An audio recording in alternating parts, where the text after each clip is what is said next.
Hi Hello, guys, guys, welcome back to our channel. Namaste Austria. I am Madhura. and I am Shantanu.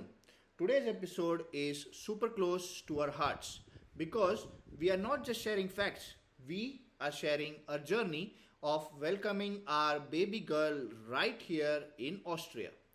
But before we dive in, we want to tell you why we are sharing today's episode. Because this just isn't our story, it's a beginner's guide for anyone stepping into one of life's most overwhelming and beautiful journey, pregnancy and delivery. Absolutely. And when you are an immigrant couple, it can feel even bigger. New country, new systems, a new language, and on top of that, we live in a countryside district called Rohrbach in Upper Austria, where resources are not always around the corner. Exactly. Most of the videos that you find online are about big cities like Vienna, Graz, or Linz. But what about people like us living in a small town with fewer doctors, fewer immigrants, and let's be honest, limited access to Indian food or even basic guidance? Did you know about 45% of Austria's population lives in rural regions? In Upper Austria alone, there are only 12 main public hospitals serving the entire state, and many villages rely on one central district hospital.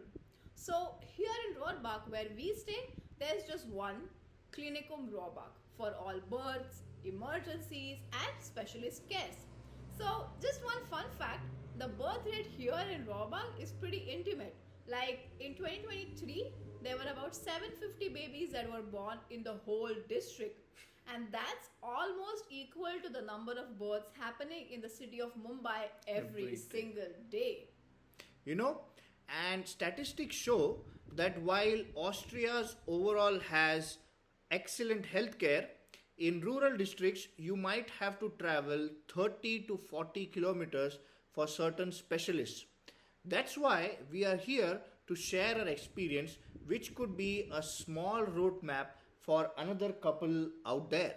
Yeah. So, if you are an expecting couple in Austria or just curious about how the healthcare system works in the countryside, this video is for you. Grab a cup of coffee or chai because we're about to walk you through journey step by step with tips, laughs and some very real moments. Talking about real moments, yes, from that very first pregnancy test to the day we held her in our arms, everything was new. And over that, it was just the two of us figuring it out.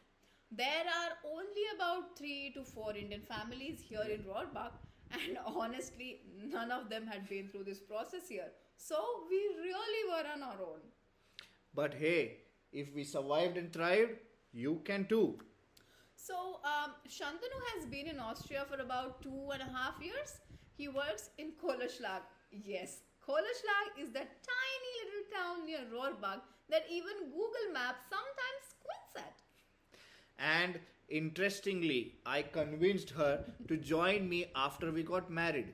While, we were still learning how to say Zahlenbitter at restaurants, suddenly in October, surprise! Surprise! Two pink lines on a pregnancy test kit. In Austria, you can buy the test kit at some shops like a BIPA or DM, or if you want to go directly to a pharmacy that is called an apotheke, here the staff will happily explain to you on how to use the kit. These kits here cost around 10 to 30 euros as per your requirements. Okay, so what's next? We called our friends in Vienna, Googled at midnight, but to our surprise, step one, find a good Frauenarzt, gynecologist, and preferably one who speaks English Very important. because Madhura's German was A1, but mine was basically limited to football terms.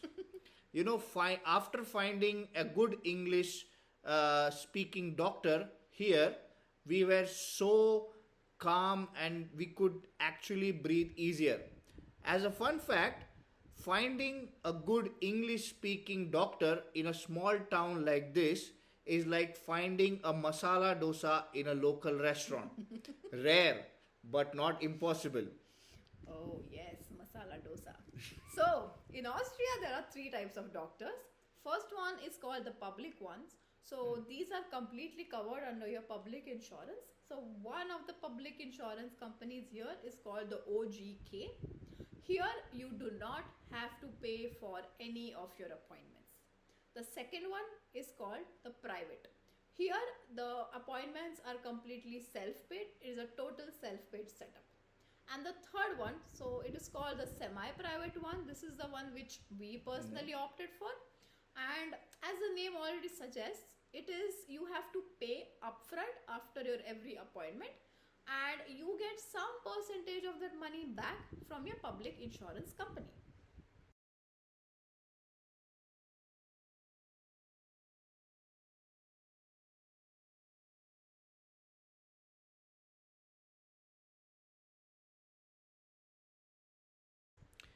In Austria, you can't just walk in. You need to book an appointment called a termin.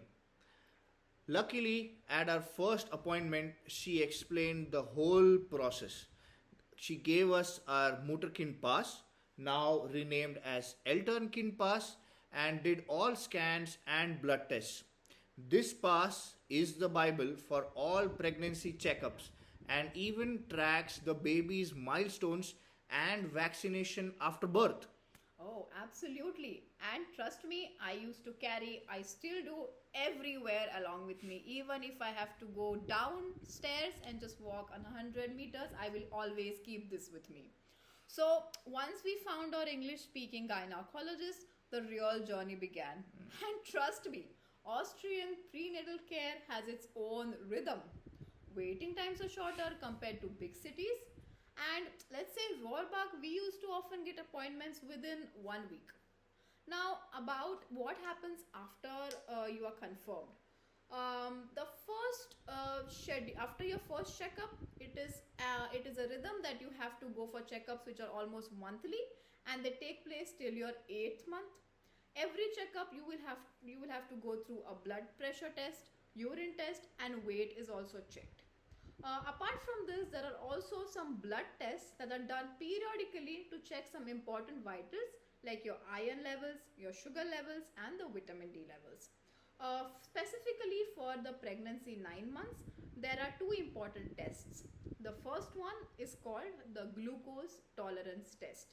This usually happens around the 24th to 28th weeks, and this is to screen for your gestational diabetes. Now, this can happen either at your registered gynac or at the house arts, that is your home registered doctor.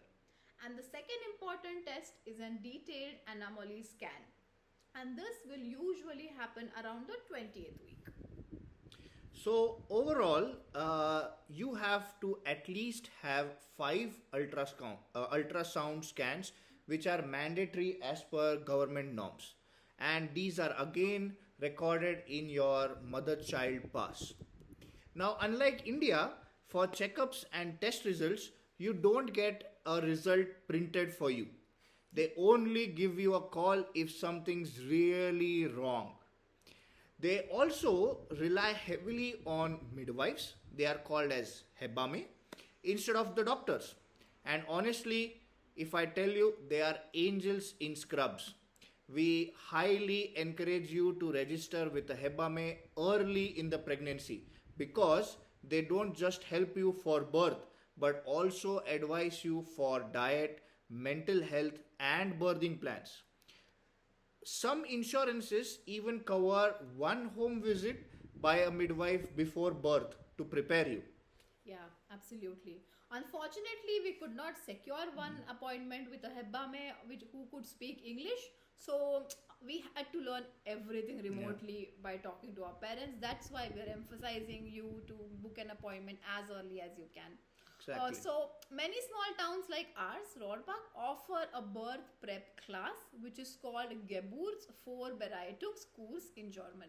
So these courses are often in German, but there could be some midwives that can help you in the translation or will allow your partner to help you. The main topics that are covered in this include your breathing techniques, pain relief options, breastfeeding basics, and all the hospital procedures that you need to know beforehand. After this, our friends in Vienna said, "Come on, you are in your 28th week. Start picking up the three top hospitals that you would like to." And we were like, "Oh my god, oh no, no more decisions." But fortunately, I would say in Rohrbach, it's simple. There's only one public hospital. No ranking, no spreadsheets, no late night debates about which hospital is better. It's like, your mom saying, eat this, it's good for you. I listen to that a lot. So, let's fast forward to that night where it all began. Being in this small town, it really hit me hard that day. Everything else closes here so early. What if is even the hospital open? What if it's closed? But off we went, half nervous and half hopeful. But even in small towns, maternity wards are open 24 hours and a team is always on call. You don't need to call ahead, but it's helpful if you can. They will prepare and expect you. In rural Austria, ambulances, also called Rettung, are efficient but can take 10 to 20 minutes depending on the distance. We also had kept a German emergency sentence ready. Meine Frau hat wenn, bitte kommen Sie schnell. You can see I literally by hearted it because that's my situation. Just for your information, it's translated as my wife is in labor. Please come quickly. You can see me struggling still. But if you drive yourself, hospitals have priority parking near entrance for emergency. Now coming to the admission process, it was maybe even smoother than my Wi-Fi. We handed over the e-card, that's the insurance card, gave in some details, and boom, we were in. Within 30 to 40 minutes, we were in a room. Madhura had her breakfast ready and staff was already prepping. Here, the Hebammes, like Shantanu spoke about, the midwives, they are your main primary go to support systems and not just your doctors. The midwives will guide you through the breathing, they will monitor your contractions, and only if necessary or if any intervention is required, only then will they call the doctors. So, one more thing, in India, we usually have our mothers during the entire delivery process, but here it's only your partner allowed. So Shantanu was my entire support system. Honestly, I think he deserves a medal or let's say at least a lifetime diaper duty. Hey, challenge accepted. Oh, Very soon, we were being admitted. She was taken to the delivery room with support and guidance of Hebamme. so as I spoke about, she supported me to the entire labor and she also supported me to go for a delivery without any epidural. And then by 1 p.m. the next day, our little girl was here. I still get goosebumps thinking about that moment. So we stayed in the hospital for around 3 days in a family room. That costed us 70 euros per day. In my opinion, that's totally worth it because I could stay with Madhura and our baby the whole time. Also, the meals were included. But that's not all. Being pure vegetarians, we were worried about her diet. To our delight, the hospital let us bring home cooked meals. That was truly a blessing. Yes, absolute blessing. And the nurses checked me every day. They helped me with breastfeeding, checked our baby twice a day, taught us how to bathe her, how to change her diaper, clothes, and so much more. Here, this is an absolute necessity Yeah. because once you go home, it's just the parents who look after the baby. Apart from this, there were multiple specialists who checked me and the baby throughout these 3 days. For me, I was supported by an on call physiotherapist who helped me with regular exercise. There was a breastfeeding specialist for me as well. And for our baby, Along with the regular pediatric checkup, there was a hip ultrasound scan, Yeah. a blood test for early genetic disorder detection, blood group identification, tongue check, hearing tests, and bilirubin checkups. And interestingly, all of this was covered under insurance. We did not have to pay anything from our pocket. Finally, on day 4, before the discharge, the staff clearly explained our next steps: follow up checkup dates, our home visit midwife's contact, and simple recovery exercises. It was really reassuring to leave with a clear plan and support in place. They even asked if Madhura was mentally ready for discharge. Here, one more thing to notice is that you have to have a baby shala or a child seat ready for your car to take your baby out of the hospital. It's a necessity. Please keep that ready well in advance. So, some quick tips for anyone who's watching: find an English speaking doctor early, prepare emergency German phrases, trust the system. The public healthcare works beautifully. Also, don't underestimate small town hospitals. They are efficient and empathetic. And don't worry if your German isn't perfect. A little effort and a lot of patience can go a long way. And remember, if we could do it here with no family in the early months of pregnancy and no prior references, You can too. So, this was our journey from two clueless newcomers in a quiet Austrian town to parents of a beautiful baby girl. Now, fortunately, we had both set of our parents join us to support us in this journey. So, in the next episode, we'll share about what actually happens after the birth. This includes the paperwork, the allowances, and all the baby benefits that the Austrian government provides you, and Yeah. you should absolutely know about. Along with this, we would also be talking about the visa process for your near and dear family who you would like to be here to support you during this very beautiful phase. So, alles Gute für die Zukunft. Wishing you all the best for your future. See you next time.